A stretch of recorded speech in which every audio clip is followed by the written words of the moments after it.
अपने संघ में 6 उत्सव हैं। उनमें से एक वर्ष प्रतिपदा का उत्सव है। दूसरे शब्दों में भारतीय नववर्ष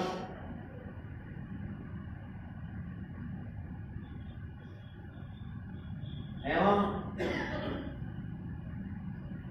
अपने संघ के संस्थापक परम पूज्य डॉक्टर साहब का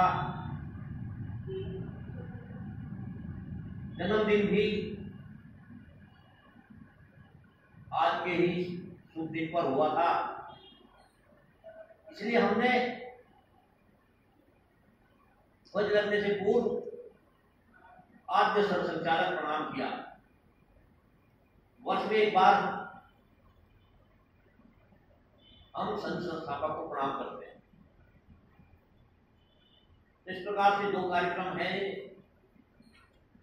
आद्य नववर्ष कुछ वर्षों की गुलामी के कारण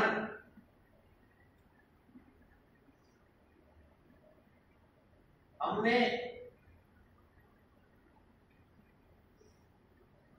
हमारा क्या है उसको काफी मात्रा में भुला दिया था।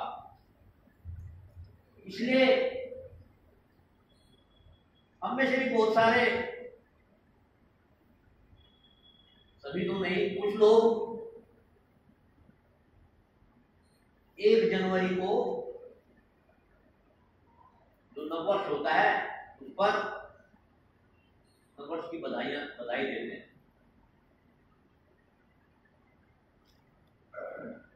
आज से 25-30 वर्ष पूर्व तो कोई भारतीय नववर्ष को कल्पना नहीं करता। मेरा एक उदाहरण है, मैं जब प्रचारक से वापस आया तो नववर्ष के दिन हमारे तो कार्ड आते थे। हमने कई नगर के लोग, नगर के प्रमुख लोगों को सार्वजनिक जीवन में इनका बहुत महत्व था। उन्हें जब कहा ये नववर्ष का कार्ड है तो सब मेरे से बोले भाई ये 3-4 महीने बाद कहते हैं। तब मुझे उन्हें सबको सवाल समझाना पड़ता था।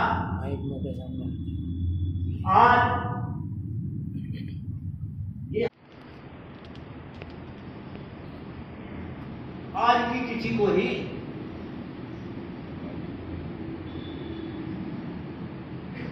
लगभग 1 अरब 97 करोड़ वर्षों पूर्व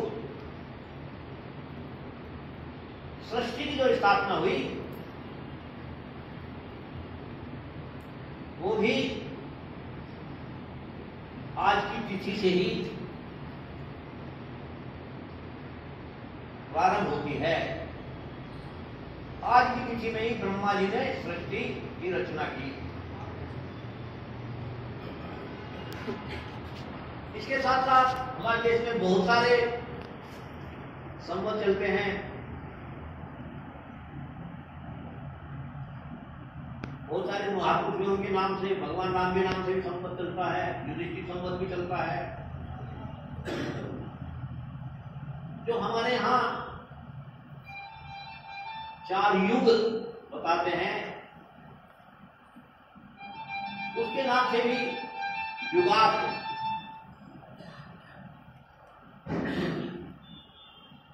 संवत चलता है।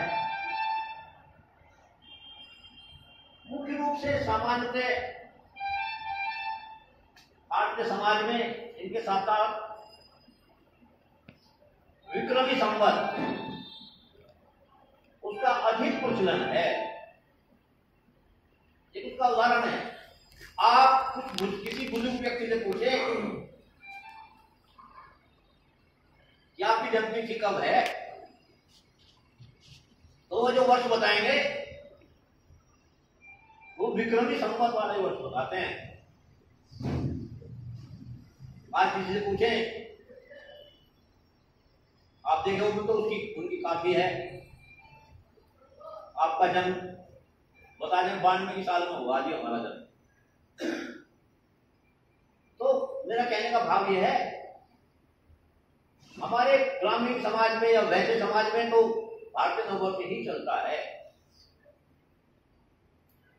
इसलिए हमारे सारे उत्सव भी भारतीय तिथि क्रम के अनुसार होते हैं। केवल एक उत्सव मकर संक्रांति का वो अंग्रेजी तिथि क्रम से होता है, बाकी सब भारतीय तिथि क्रम से होते हैं। उसका कारण यह है कि मकर संक्रांति का उत्सव सूर्य के अनुसार मनाया जाता है, बाकी हमारे उत्सव चंद्रमा की गति के अनुसार होते हैं, इसलिए सब भारतीय तिथि पर ही प्रारंभ होते हैं। विक्रमादित्य के नाम से विक्रमी संवत चलता है। आज से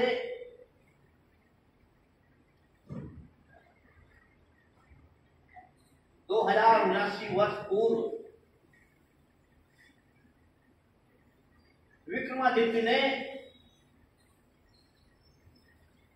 इस देश में आने वाली एक विदेशी जाति सबों को परास्त किया, तभी से ये विक्रमी संवत चलता है।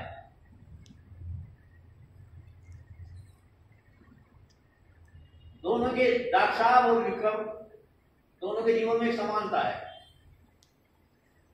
दोनों के लिए अपना एक गीत है, उसमें पंक्ति आती है,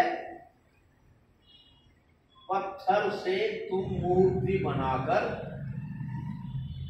प्राण फूंक देते थे। ऐसा विक्रमादित्य के लिए भी आता है और डॉक्टर साहब के लिए भी आता है। इसका भाव क्या है? इसका भाव यह है, उन दोनों के समय में हमारे समाज की स्थिति ऐसी हो गई थी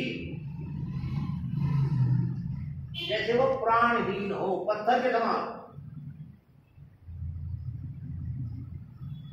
जैसे मुगलों का काल था, समय लोग क्या कहते थे, बड़े बड़े विद्वान, दिल्ली में जिसका राज वो भगवान, दिल्ली सरोवा जगदीश सरोवा, जो दिल्ली में शासन करता है वो भगवान है, चाहे वो कितना भी राक्षस हो, कैसा भी उसका व्यवहार हो। इतना समाज का पतन हो गया। एक प्रकार से समाज मिट्टी की मूर्ति के समान था। विक्रमादित्य ने उस समाज में प्राण संचार किए, बहादुरी उस समाज में पैदा की और उसके द्वारा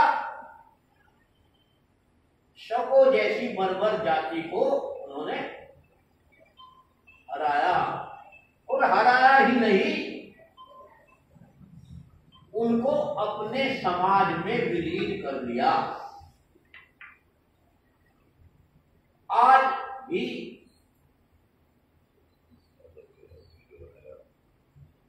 उनके परिवार के लोग रहते होंगे यहाँ पर, लेकिन कोई ये नहीं जानता ये शको के बंधन है। जैसे हून आए थे, उनके साथ भी एक हुआ, हमने अपने समाज में उनको विलीन कर लिया। एक प्रकार से उस समय तक जो भारतीय समाज था उसकी पाचन शक्ति अर्थात दूसरे लोगों को अपने में समाहित करने की बहुत बड़ी शक्ति थी। लेकिन उसके बाद में क्या हुआ? उसके बाद में उल्टा हो गया। हम कहने लगे जो एक बात चला गया, अपने समाज से जो एक बात चला गया चला गया, फिर वो वापस नहीं आ सकता। बाद में ऐसा भाव बन गया। आप कल्पना कीजिए, किसी घड़े में या किसी में पानी है, यदि उसमें डाला ना जाए, निकलता ही रहे, तो कभी खत्म समाप्त हो जाएगा वो। ऐसी समाज की स्थिति थी। दूसरे लोगों ने पहचाना उसे, कैसा करते थे भाई, कुआ है, कोई ने कुछ डाल दिया और उसमें लोगों ने लिया, तो बचा दिया, कोई में हमने गाय का मांस डाल दिया था, आपने उसका पानी पी लिया, आप हिंदू नहीं रहे। हमारे समाज में कैसी धारणा हो गई भाई, अब ये हिंदू दिखा, हमारे समाज से अलग हो गया। उसका बहुत बड़ा नुकसान हमारे भारतीय समाज को हुआ। समाज से लोग जाते रहे, समाज में आप आए नहीं। इतिहास में दो बड़ी घटनाएं हैं। जैसे लोग कहते हैं कि बीरबल के समय में अकबर ने कहा मैं हिंदू बनना चाहता हूं, तो आपने सुना होगा कि वो जो है सुबह को नदी के बीच में चला गया, एक गधे को ले गए और उसको उससे स्नान कराने लगा। उन्हें पता था अकबर यहाँ को आते हैं, आए। अकबर ने पूछा बीरबल ये क्या कर रहा है? बोले मेरे गधे को गाय बना रहा। बोले पागल, गधे की गाय थोड़ा बन सके। तो बीरबल ने तुमने क्या की? जब गधे की गाय नहीं बन सकती तो मुसलमान से हिंदू नहीं बन सकता, इसलिए हम आपको हिंदू नहीं बनाए। अब इस घटना पर तो बहुत ज्यादा है, कितना विश्वास करें हम, वो कहा भी आने, लेकिन बाद की घटना, कश्मीर की जो घटना है वो ज्यादा पुरानी नहीं, सच्ची घटना है। कश्मीर के मुस्लिमों ने भी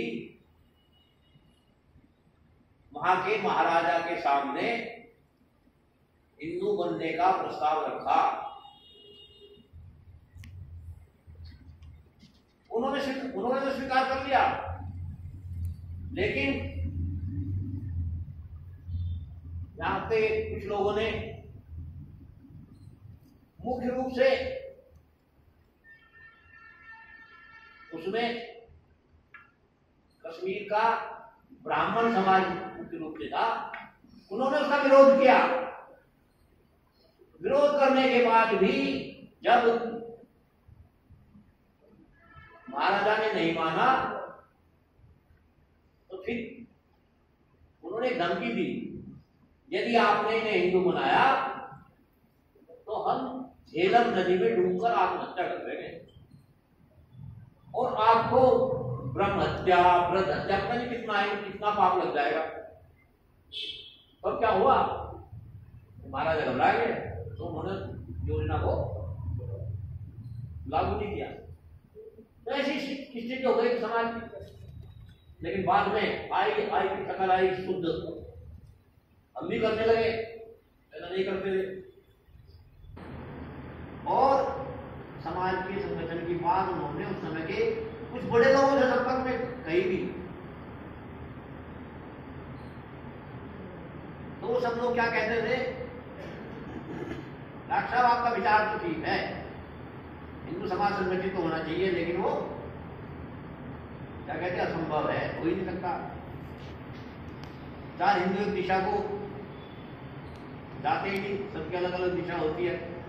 एक दिशा को जाएंगे तो तब जाएंगे यदि कोई संदेह होगा उनका। उनका कहने का मतलब ये था, मृतक शरीर के पीछे एक दिशा में चलता है हिंदू, बाकी नहीं चलता। तो वो असंभव मानते थे। काफी बड़े लोग थे, सुभाष चंद्र बोस, महात्मा गांधी, ऐसे बहुत से लोगों से उन्होंने उसकी चर्चा की, लेकिन सबने उसका असंभव बताया। लेकिन उनके मन में भाव था मुझे ये करना है, तो उन्होंने विचार किया कि ये जो बड़ी आयु के लोग हैं, ये तो परिपक्व हैं, ये मेरी बात को मानेंगे नहीं। इसलिए उन्होंने ऐसे विद्यार्थियों को पकड़ा जिनको वो अपने अनुसार ढाल सकते थे। जैसे कहते हैं छोटा जो बालक होता है उसका दिमाग खाली स्लेट के समान होता है, जैसे खाली स्लेट पर हम कुछ भी लिख सकते हैं, ऐसे छोटे बालक के मन मस्तिष्क पर भी हम कुछ भी लिख सकते हैं। इसलिए उन्होंने छोटे बालकों को लेकर हिंदू समाज के संगठन का कार्य प्रारंभ किया। बारे में जैसे महाराष्ट्र में शुरू हुआ, महाराष्ट्र में शब्द प्रयोग हो रहा सेवटे। सेवटे का मतलब है जिनको अपनी नाक पूछने की तमीज नहीं है। तो जब डॉक्टर साहब ने शब्द शुरू किया तो बड़े बड़े लोग कहते थे ये डॉक्टर है, ये पागल हो गया, छोटे छोटे बात है, नाक पूछने की तो तमीज नहीं है। उनसे कहते मैं हिंदू समाज को संगठित करूंगा। लेकिन उन्हीं के माध्यम से उनने संस्कार पैदा किए और उन्हीं के माध्यम से पूरे भारतवर्ष में संघ का कार्य फैलाया। कक्षा 7 में किसी को पकड़ा होगा, कक्षा 12 की उसने 4-5 वर्ष उनके सानिध्य में रहा, अपने हिसाब से उसका निर्माण किया, फिर उससे आग्रह किया भाई तुम्हें आगे पढ़ना है, हाँ जी पढ़ना है, तो आप अपनी पढ़ाई नागपुर मत करो, मैं नहीं करती आपको, अपनी पढ़ाई कहाँ करनी है, लखनऊ जाकर करनी है। किसी को कहा आपको अपनी पढ़ाई दिल्ली जाकर करनी है, किसी को कहा लाहौर जाकर करनी है। उन बालकों को ही उनमें हिंदू समाज के संगठन का विचार पैदा करके उनके द्वारा ही संपूर्ण भारतवर्ष में अपने संघ कार्य को उन्होंने फैलाया।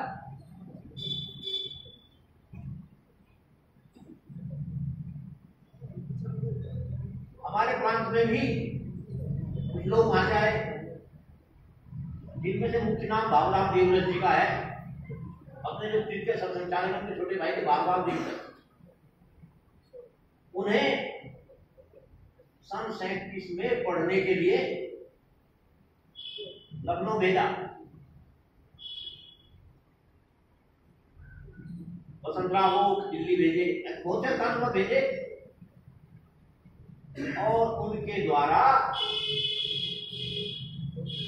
संपूर्ण भारतवर्ष में संघ का कार्य उन्होंने फैलाया।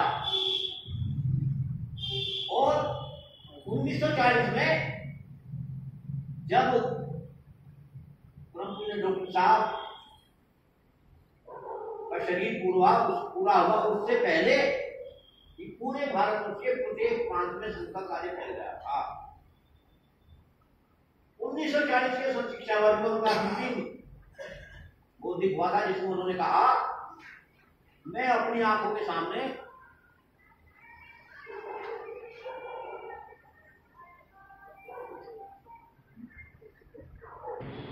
उस वर्ग में भाग लेने वाले सभी संशोधकों ने कहा, उनके द्वारा पूरे देश के संशोधकों को संदेश देना चाहते थे। उन्होंने कहा मेरे जीवन में कभी भी ऐसा क्षण नहीं आना चाहिए जब मैं कहूं मैं भी कभी संघ का सेवक था। ये दो बातें उन्होंने अपने अंतिम उद्बोधन में कही। इस प्रकार से उन्होंने पूरे देश में सब प्रांतों में अपने जीवन काल में संघ का कार्य पहुंचाया। उसके बाद ही संघ का नेतृत्व उन्होंने ऐसे सक्षम हाथों में सौंपा। संघ के द्वितीय संचालक श्री कटोरी जो एक आध्यात्मिक पुरुष भी थे और हिंदू समाज को समर्पित पूरा जीवन था, जिन्होंने 65-66 बार पूरे देश का भ्रमण किया। 33 वर्षों तक संघ के संचालक रहे और 33 वर्षों में जो काम डॉक्टर साहब के समय में प्रांतों में पहुंचा था वो प्रत्येक खंड में उनके समय तक पहुंच गया। मनुष्य की ऐसी परख भी थी उनको, और पूज्य गुरु जी सब पुराने बहुत सारे कार्यकर्ता थे संघ में, गुरु जी से पुराने बहुत सारे कार्यकर्ता थे, लेकिन पहचान करके उन्होंने उनके स्थान पर पूज्य श्री माधवराव गोंडुलकर को संघ के संचालक के रूप में चुना। ऐसे दोनों जीवन, विक्रमादित्य और संघ के संस्थापक दोनों के जीवन हम सभी के लिए प्रेरणादायी है। उनके जीवन से प्रेरणा लेकर अनेक कार्यकर्ताओं ने अपने जीवन की सभी सुख सुविधाओं को छोड़कर अपना जीवन इस राष्ट्र कार्य के लिए समर्पित कर दिया। ऐसे अपने संघ के संस्थापक का जीवन